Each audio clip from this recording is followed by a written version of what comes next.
So welcome back. Today I wanted to talk about self-love. And when I say self-love, I mean genuine, sincere, honest, true, real self-love. And how that is one of the only ways that you can actually attain any level of success in your life, whatever success looks like or feels like to you.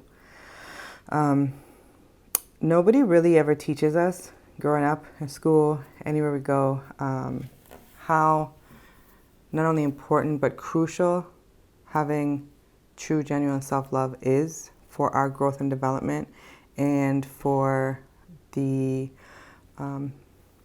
flow of our life, for our relationships, for our friendships, for basically any and everything that we will experience in this lifetime.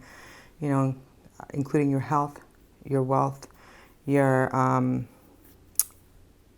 level of serenity or chaos that you experience.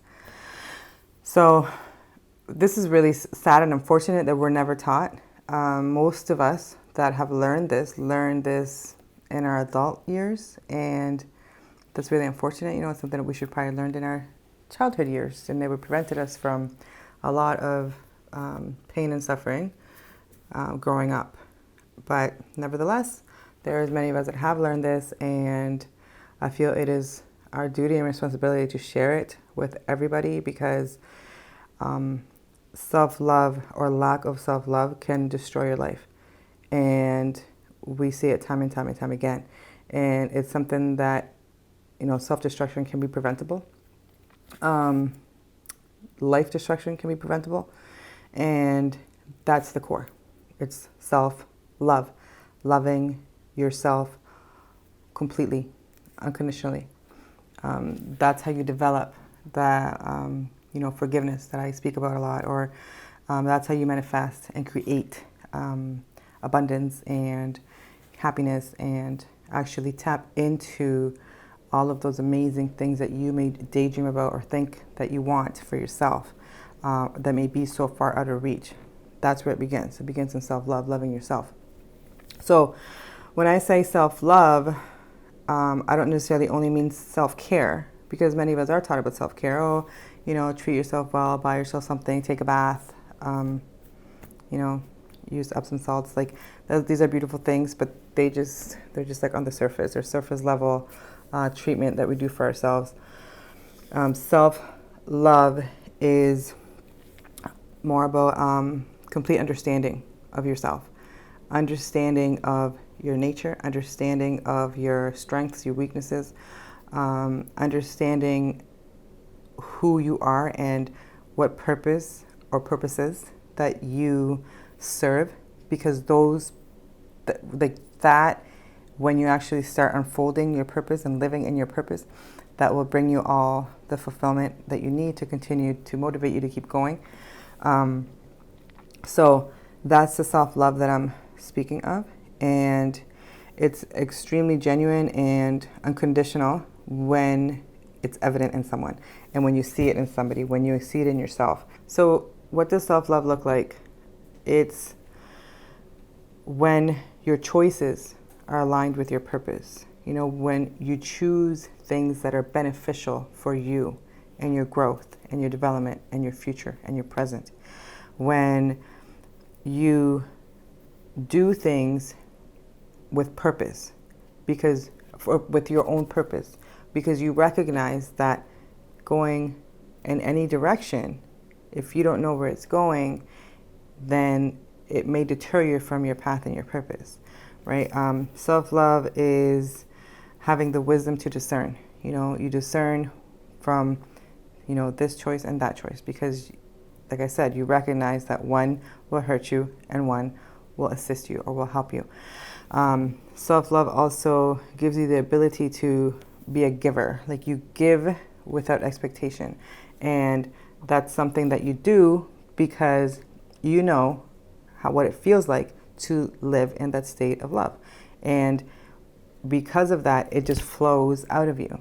It's not forced. You don't have to record it to tell people, hey, I'm doing something good. It's just something that comes out of you naturally. There's no condition to it. You flow with love because you feel it from within, so it exudes out of you. And when that love exudes out of you, it touches everything around you, and it attaches itself to the same level of vibration that you emit. So if you're emitting self-love, or if you're emitting love, true, genuine love, and that is what I feel is one of the highest frequencies and energies on earth, it attaches itself to anything that is in that same vibration. So then that's why it's easier to attract, the things that have that same level of energy to your life.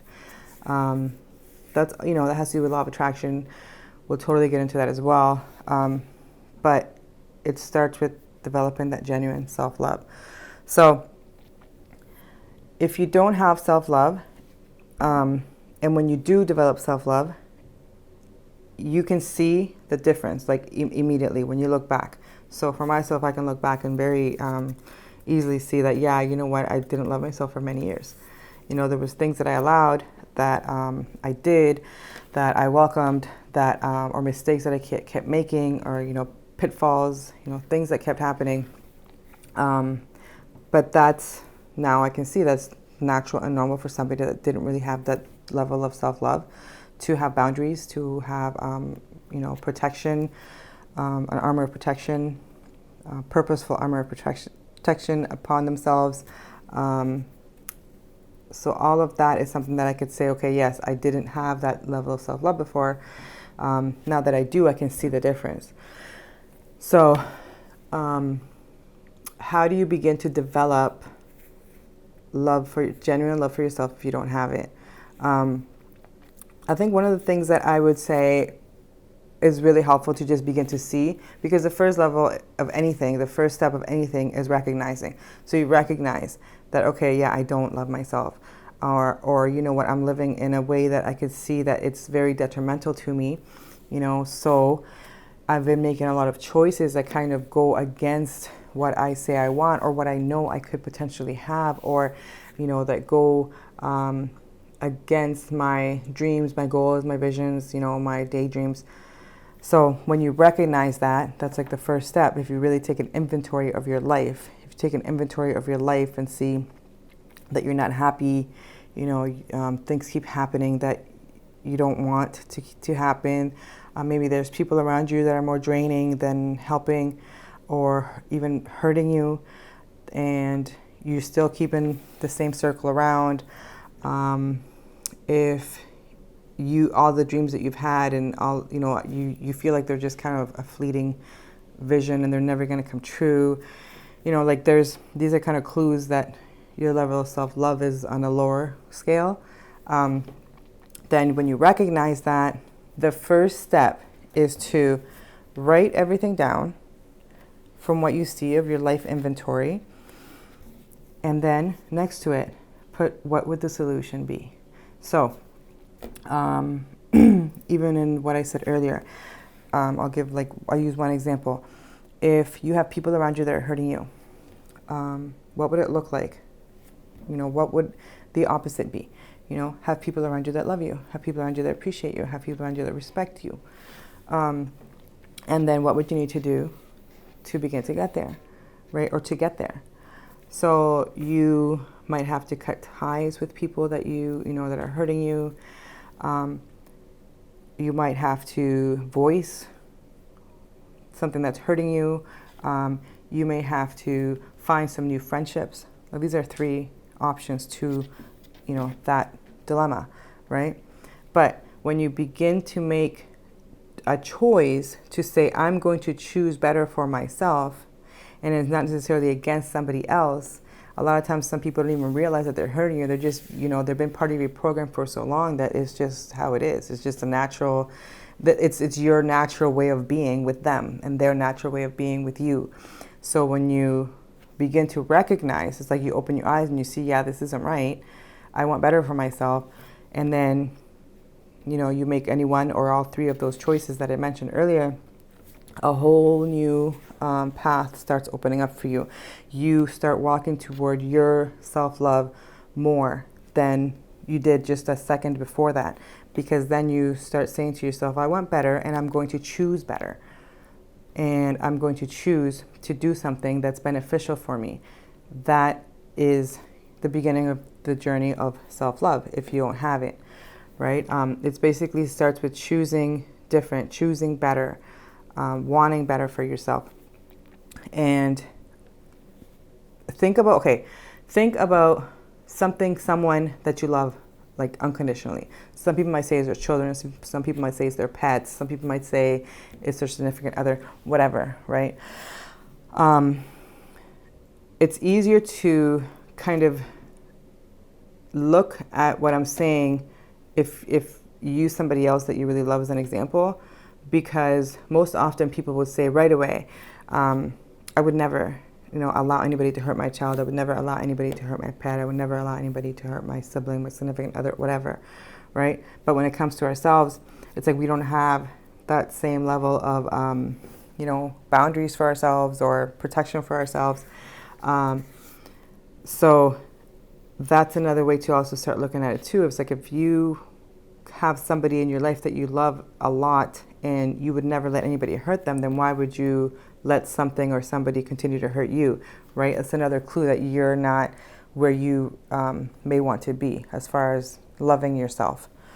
Lack of self-love, honestly, it leads to lack of almost everything that you want in life. There's almost no way you can reach any, level of beautiful high potential if you don't love yourself.